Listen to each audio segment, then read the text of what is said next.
नमस्कार। खबर उत्तराखंड में आप सभी का स्वागत है। मैं हूं आपके साथ गरिमा वाजपेयी। खबरों में आगे बढ़ेंगे उससे पहले एक नजर आज के हेडलाइंस पर डालते हैं।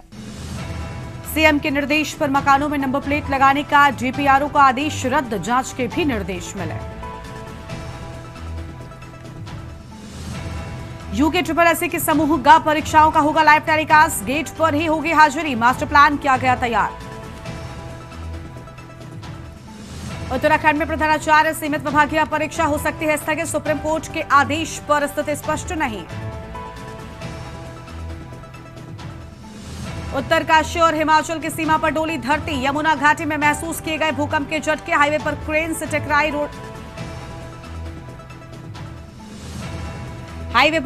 टकराई रोडवेज बस, कई घायल, 3 लोग गंभीर रूप से घायल, चालक को खिड़की तोड़कर बाहर निकाला गया। रुड़की में औषधि विभाग की बड़ी कार्रवाई, राजस्थान और मध्य प्रदेश सरकार की मोहर लगी, अवैध दवाएं पकड़ी। आप देख रहे हैं के न्यूज, खबरों का सारथी।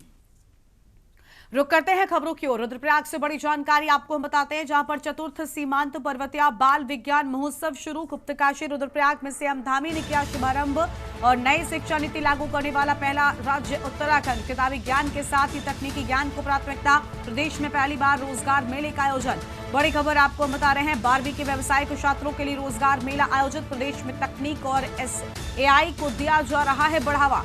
और चतुर्थ सीमांत पर्वतीय बाल विज्ञान महोत्सव शुरू, ये बड़ी जानकारी आपको हम बता रहे हैं। प्रदेश में पहली बार इस कदम की बात सामने आई है, 12वीं के व्यावसायिक छात्रों के लिए रोजगार मेला आयोजित किए जाने की बात सामने आई है। बड़ी खबर आपको हम बता दें, प्रदेश में तकनीक और एआई को दिया जा रहा है बढ़ावा। चतुर्थ सीमांत पर्वतीय बाल विज्ञान महोत्सव की शुरुआत की बात सामने आई है। बड़ी जानकारी आपको बता दें, रुद्रप्रयाग से बड़ी खबर, चतुर्थ सीमांत पर्वतीय बाल विज्ञान महोत्सव शुरू।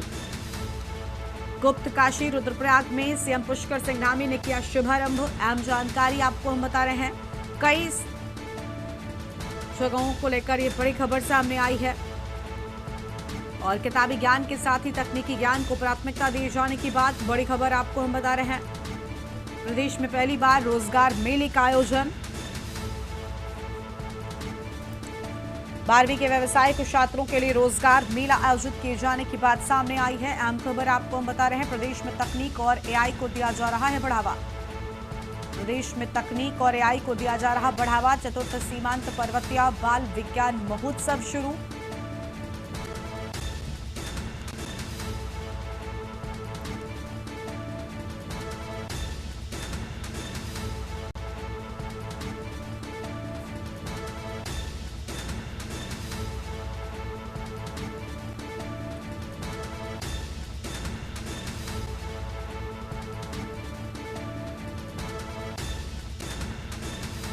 अहम खबर आपको हम बता रहे हैं, प्रदेश में पहली बार रोजगार मेले के आयोजन की बात सामने आई है।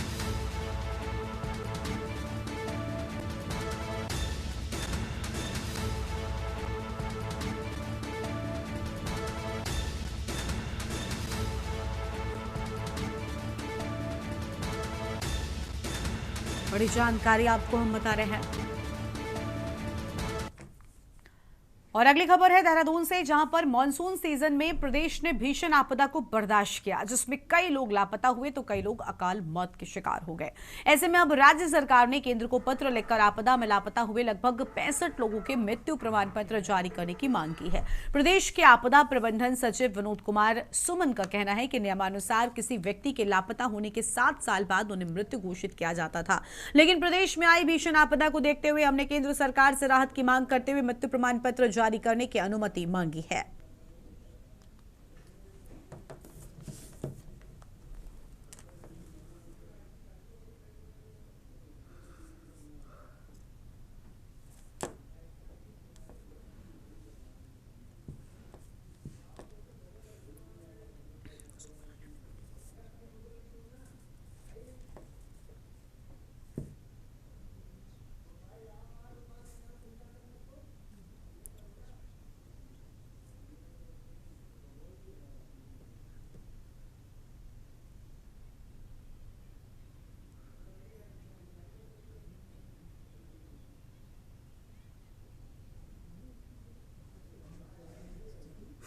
चल रही है अभी, तो डेथ डिक्लेयर करने में टाइम लगेगा। पहले तो जो लोग डेथ बताए जा रहे हैं उनके परिजनों द्वारा एफआईआर कराई जाएगी। फिर प्रशासन द्वारा उस आशय के लिए जो है एक समाचार पत्र में विज्ञप्ति प्रकाशित करेगा। सभी से उसमें साक्ष्य मांगे जाएंगे कि भाई आदमी था कि नहीं था, किसी को कोई आपत्ति है, कोई सुझाव है। कई बार होता है ऐसे मौके का फायदा उठा के कुछ लोग फर्जी टाइप के कुछ लोग अपना दावा स्वीकार अपना पेश करते हैं। ऐसी स्थिति से बचने के लिए बहुत अधिक सावधानी बरते जाने की आवश्यकता होती है। जैसे आपने केदारनाथ जी में देखा था कि एक महिला ने मुआवजा ले लिया। मुआवजा लेने के 10 साल के बाद, लगभग 8 साल के बाद, वो महिला यहाँ पे मजदूरी करते हुए पाई गई।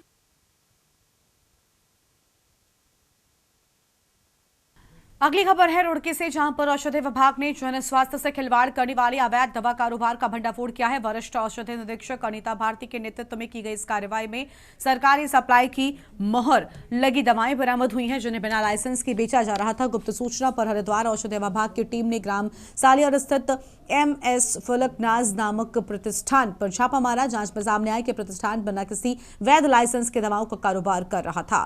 मौके से राजस्थान और मध्य प्रदेश सरकार की आपूर्ति हेतु चिन्हित दवाएं बरामद की गई हैं।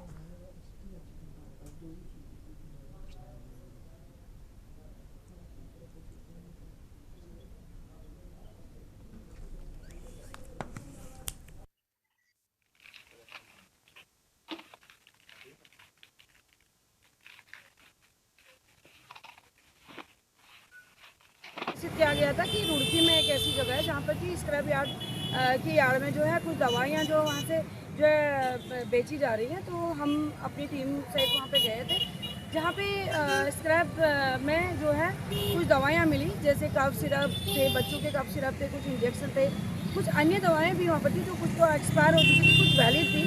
तो जो राजस्थान और MP गवर्नमेंट की थी, गवर्नमेंट सप्लाई की भी थी, और वहाँ पे जो लोग थे जिनके द्वारा जो है स्क्रैप को अपलोड अनलोड और लोड किया जाता है, उनका कहना था कि ये बाहर से हमारे पास आती हैं। हालांकि जो वहाँ का मालिक है वो वहाँ पे नहीं था और वो बुलाने पर भी वहाँ नहीं आया।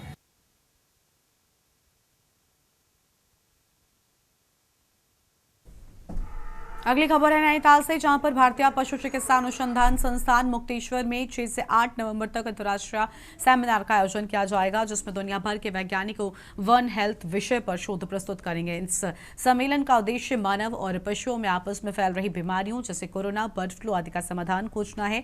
संयुक्त निदेशक YPS मालिक ने बताया कि पशुओं से मानव में फैलने वाली बीमारियों को रोकने के लिए टीकाकरण और रोकथाम की रणनीति पर चर्चा होगी।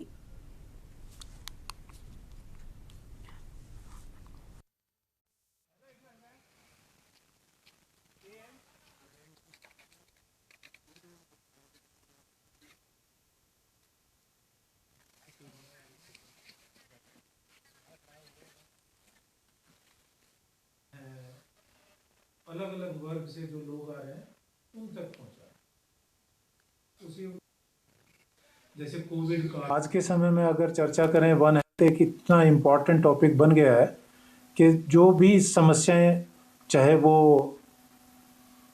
एंटीमाइक्रोबियल रेजिस्टेंस की बात करें, बढ़ती जा रही है, उसको कैसे उससे हम निपट सकते हैं, इसके लिए अलग अलग जो हमारे विभाग हैं और अलग अलग जो मिनिस्ट्रीज़ हैं, सबको इकट्ठा मिलके हमें काम करने की ज़रूरत है।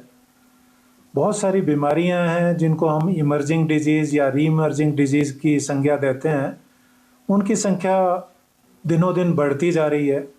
उनको कैसे कंट्रोल करना है, कुछ समस्याएं जिनको हम जूनोसिस के नाम से जानते हैं, जो कि जानवरों से मनुष्यों तक पहुंच रही हैं। ऋषिकेश नगर निगम महापौर कार्यालय में मंगलवार को जन समस्याओं को लेकर एक अहम बैठक आयोजित की गई, जिसमें शहर के 40 वार्डों के पार्षद शामिल हुए और बैठक में बिजली और पानी की समस्या को लेकर पार्षदों ने नाराजगी जताई और बिजली विभाग के कार्यों पर सवाल उठाए हैं। नाराज पार्षदों ने बैठक में हंगामा भी किया। बैठक में मौजूद विद्युत विभाग के अधिकारियों ने समस्याओं के जल्द समाधान का आश्वासन दिया। नगर आयुक्त गोपाल राम बनवाल ने अधिकारियों को निर्देश दिए कि जनता की समस्याओं को प्राथमिकता से हल किया जाए। बिजली और पानी की समस्याओं से परेशान जनता को जल्द राहत देने की बात कही गई है।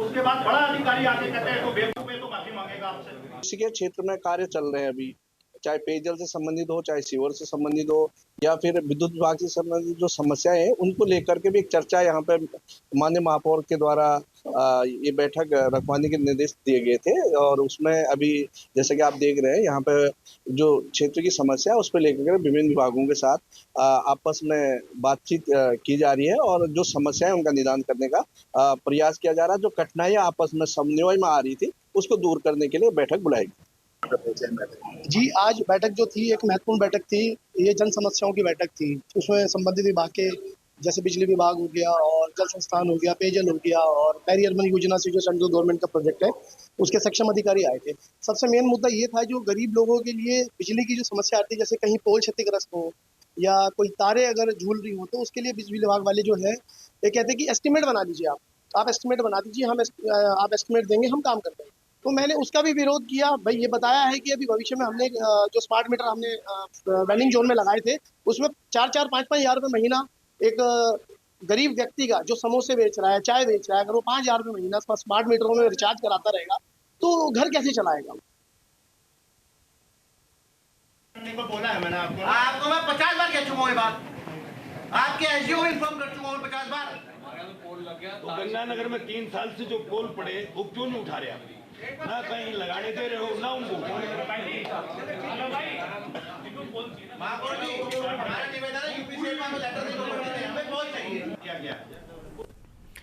अगली खबर है भाजपुर से, जहां पर मुख्य मार्ग पर बने एक 3 मंजिला भवन में आग लगने से हड़कंप मच गया। बताया जाता है कि दूसरी मंजिल पर संचालित रंजू विनायक ब्यूटी पार्लर में अचानक ही आग लग गई और जिसके बाद इलाके में अफरा तफरी मच गई। तीसरी मंजिल पर जिम कर रहे युवकों ने जब पार्लर से धुआं उठता देखा तो वो तुरंत ही नीचे भागे, लेकिन धुएं के कारण एक युवक बेहोश हो गया।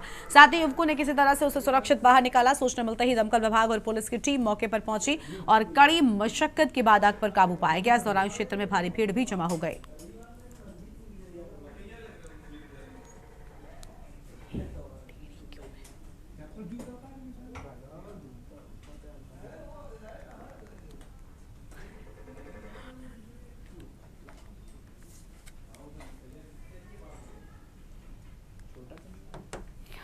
आज लगभग 9 बजे करीब पास सूचना आई कि जो नीलम ज्वेलर्स है उसके ऊपर जो शॉप है उसमें आग लग गई है। तो इसमें तुरंत जो अग्निशमन विभाग है और पुलिस विभाग मौके पर पहुंचा तो तुरंत आग पे काबू पाया गया।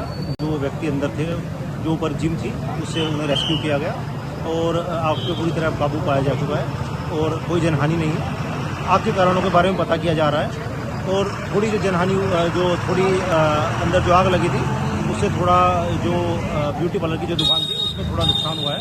इसका आकलन बाद में किया जाएगा।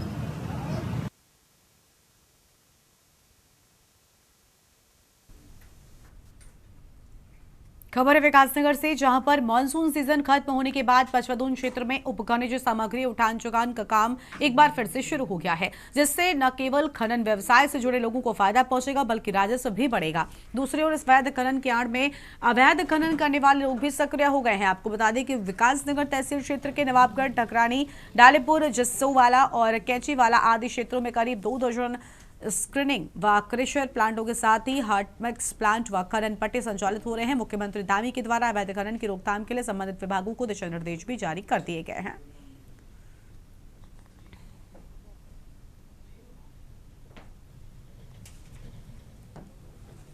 अभी जो ये 1 तारीख से खनन सत्र की शुरुआत हो गई है और इसमें अब जो नए पट्टे चल रहे हैं और अन्य जो खनन की जो गतिविधियां चल रही हैं, इसके लिए जिलाधिकारी महोदय द्वारा एक टास्क फोर्स बनाई गई है। उसके द्वारा औचक निरीक्षण बीच में किए जाएंगे और इन लोगों को निर्देशित भी किया गया है कि जो तय सीमा तक जितना है परिवहन किया जाना है और उसके अतिरिक्त जो अनाप शनाप गाड़ियां चला रहे हैं उनके खिलाफ भी कार्रवाई की जाए। जो भी इस तरीके की परिवहन हो रहा है, जो अवैध रूप से अगर कोई परिवहन कर रहा है तो उसके खिलाफ कार्रवाई करें। तो अभी संयुक्त टीम के द्वारा भी इसमें जाँच की जाए।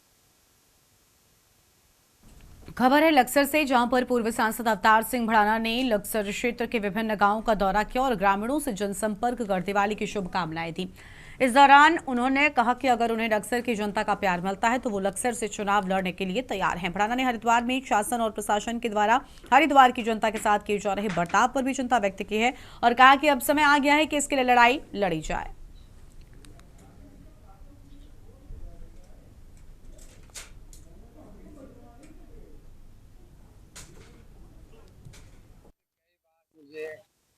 बहुत स्नेह और प्यार दिया है।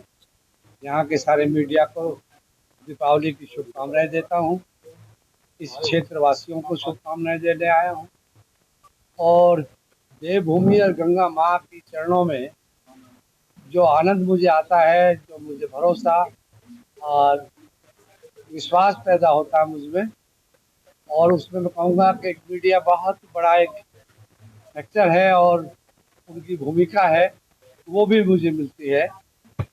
तो आज तो मैं फिर अपने लोगों के दिवाली की शुभकामनाएं। लोग दिवाली को, होली मिलन को, दिवाली को किसी और रूप में देखते हैं। और यहाँ पर रुकते हैं एक छोटे से ब्रेक के लिए, जो लौटेंगे। आप देख रहे हैं के न्यूज, खबरों का सारथी। खबर है उत्तरकाशी से, जहां पर नगर पंचायत नौगांव के पुरोला रोड पर मुंगरा खड्ड में बन रहे निर्माणाधीन पार्किंग की वजह से नौगांव पुरोला मोटर मार्ग का एक हिस्सा धंस रहा है, जिसके चलते मोटर मार्ग पर आवाजाही मुश्किल हो गई है। नौगांव के मुंगरा खड्ड पर बन रहे निर्माणाधीन पार्किंग की लागत 9 करोड़ 83 लाख के आसपास है। यमुनोत्री राष्ट्रीय राजमार्ग पर बन रहे निर्माणाधीन पार्किंग की लागत 5 करोड़ 43 लाख रुपए है, लेकिन दोनों ही पार्किंग का निर्माण कार्य पिछले 2 सालों से कछुए की चाल से चल रहा है। नगर पंचायत नौगांव यमुनोत्री राष्ट्रीय राजमार्ग से लापता हुआ है और यमुनोत्री धाम का मुख्य पड़ाव भी है, लेकिन यहाँ दोनों पार्किंग अभी निर्माणाधीन है और जिसकी वजह से लोगों को भारी मुसीबतों का सामना करना पड़ रहा है।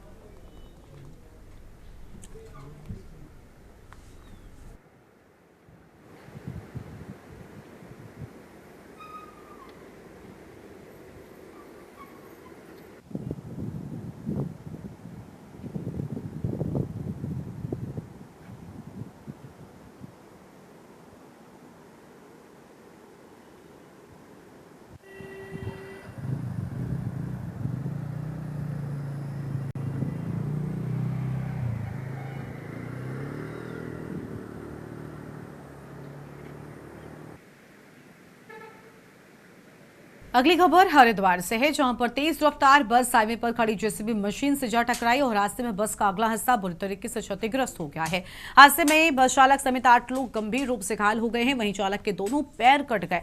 बताया जाता है कि नेशनल हाईवे पर निर्माण कार्य चल रहा था और इस दौरान सड़क किनारे खड़ी जेसीबी को बिना चेतावनी संकेत लगाए छोड़ दिया गया था। हादसे की सूचना मिलते ही पुलिस और राहत टीम मौके पर पहुंची है। सभी घायलों को अस्पताल में भर्ती कराया गया है।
खबर है काशीपुर से, जहां पर रुद्रपुर से आई एंटी ह्यूमन ट्रैफिकिंग यानी कि एचटीयू ने मॉल में संचालित एक स्पा सेंटर पर छापा मारा है। कार्रवाई के दौरान टीम को मौके से 3 युवतियां और आपत्तिजनक सामग्री बरामद हुई है, जिससे पूरे मॉल में हड़कंप मच गया।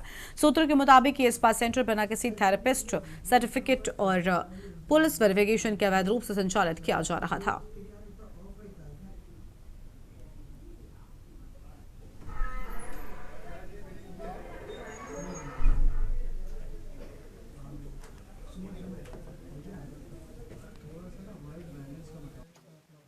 हो जाएगा।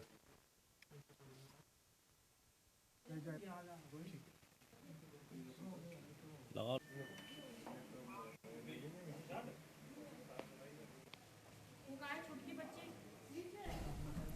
इस बुलेटिन में इतना ही। देखते रहिए के न्यूज़ इंडिया। नमस्कार। आप देख रहे हैं के न्यूज, खबरों का सारथी।